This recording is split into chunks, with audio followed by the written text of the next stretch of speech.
In 2019, a company was worth $47 billion. More than Ford, more than Delta Airlines. It did not manufacture anything. It rented desks. 6 weeks later, it was worth almost nothing. The company was WeWork. And this story is not really about offices. It is about what happens when a boring business learns a magic language. Start with what WeWork actually did. It signed a long lease on an empty floor of an office building. 15 years, sometimes 20. Then it spent money making that floor beautiful. Glass walls, reclaimed wood, free beer on tap. Then it rented that floor out in small pieces. A desk here, a 4-person office there. Month to month. Cancel anytime. That is the entire business. Buy long, sell short. Keep the difference. Now look closely at that sentence. The danger is hiding inside it. WeWork's obligations lasted 15 years. WeWork's income could vanish in 30 days. Economists call this a duration mismatch. You have promised to pay for a very long time. Your customers have promised you nothing. In good times, this machine prints money. In bad times, the rent does not stop. Banks do something similar. Borrow short, lend long. But banks are regulated for exactly this reason. They hold capital. They have a central bank behind them. WeWork had neither. It had a story instead. So what was the story? Adam Neumann founded WeWork in 2010 with Miguel McKelvey. Neumann was tall, charismatic, and relentless, and he never described WeWork as an office company. He said its mission was to elevate the world's consciousness. He called the members a community. The company's own filings use that word hundreds of times. Why does a word matter? Because the word you choose decides the price you get. An office subleasing company is valued like real estate, perhaps 10 times its earnings. A technology platform is valued like software, sometimes 20 or 30 times its revenue.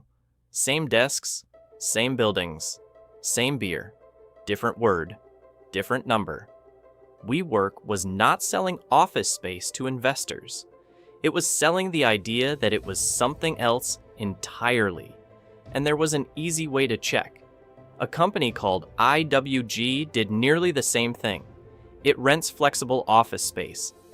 It had been doing it since the 1980s. It operated more locations than WeWork did. And unlike WeWork, it was profitable.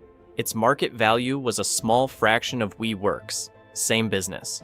One was called real estate, the other was called technology. The gap between those two numbers was the story. Then came the man who believed it most. Masayoshi Son ran SoftBank and a $100 billion fund. The widely reported account is that he toured WeWork for about 12 minutes. Then he offered more than $4 billion. He reportedly told Neumann to be crazier, to think bigger. Over the following years, SoftBank poured in more than $10 billion. With each round, the valuation climbed. Nobody was checking the arithmetic. They were buying the sentence. By January 2019, the number reached $47 billion. That valuation had one weakness. It had never been tested in public. Private investors can agree on any number they like. The public market asks a harder question. Show me the paperwork. In August 2019, WeWork filed to go public. By law, it had to publish its finances. The spell broke in about a week. The numbers were brutal. In 2018, the company took in roughly $1.8 billion and lost roughly $1.9 billion. It lost more than it earned. Then investors found the metric. WeWork had invented its own measure of profit. It called it community-adjusted EBITDA. It removed rent. It removed marketing. It removed administration. It removed most of the costs of running the business. What is left when you subtract the costs of a business? Something that looks like profit and is not. Then came the governance. Neumann had bought buildings personally, then leased them to his own company. He had trademarked the word "we." and sold the rights to the company. His shares carried 20 times the voting power of ordinary ones. He had borrowed against his own stock. Every one of these things was legal. All of it was disclosed. That is exactly the point. It had to be disclosed, and the story could not survive contact with the page. The IPO was withdrawn within 6 weeks. The valuation fell from $47 billion to around $8. Neumann was removed as chief executive. He left with a package reported to be worth hundreds of millions. Weeks later, thousands of WeWork employees lost their jobs. Read those 2 sentences again in that order. Then, before the company could recover, the world shut its offices. The pandemic emptied every floor WeWork had leased. The income that could vanish in 30 days did exactly that. The obligations lasting 15 years did not move at all. The mismatch finally did what mismatches do. WeWork went public anyway in 2021. Through a merger with a shell company, it struggled. It warned it might not survive.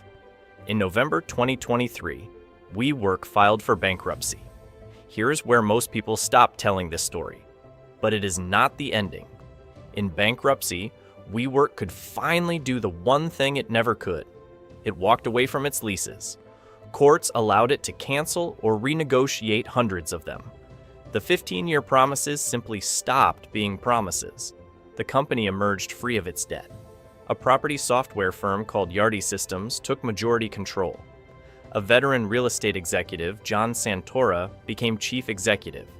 And then something nobody expected happened. It started making money. In 2025, WeWork was profitable, with revenue near $2.3 billion. In 2026, Time magazine named it one of the 100 most influential companies in the world. They called it a masterful turnaround. Nearly half of the Fortune 100 now use its space. So think carefully about what actually changed. The buildings did not change. The desks did not change. The idea of flexible office space was never the problem. It was correct. In fact, it won. Look at any city today and you will see it everywhere. What changed was the promise underneath. The company stopped claiming to be a technology platform. It stopped promising infinite growth. It stopped elevating the world's consciousness. It became a real estate company that rents desks, which is what it always was. One analyst described the new strategy as going from unicorn to boring. And boring turned out to be worth more than the story ever was. So what was the $47 billion actually buying? Not the desks. The desks are still there. It was buying a sentence, the belief that this company was a new kind of thing, that the old rules of rent and lease and occupancy did not apply. There is a pattern here, much older than WeWork. Every few years, someone takes an ordinary business and describes it in the language of a revolution. And people who are very good at arithmetic stop doing arithmetic. Not because they are foolish, because the story is more comfortable than the spreadsheet. The spreadsheet demands that you know what you own. The story only asks that you believe. Here is the final thought. WeWork did not fail because its idea was wrong. Its idea was right. Flexible workspace is now everywhere. WeWork failed because it could not tolerate being ordinary. A good, dull, profitable business was sitting there the entire time. It was buried under a number that no dull business could ever justify. The company had to lose $47 billion to be permitted to become what it already was. Now ask yourself how often that is happening somewhere else. Right now, with a different word and a bigger number,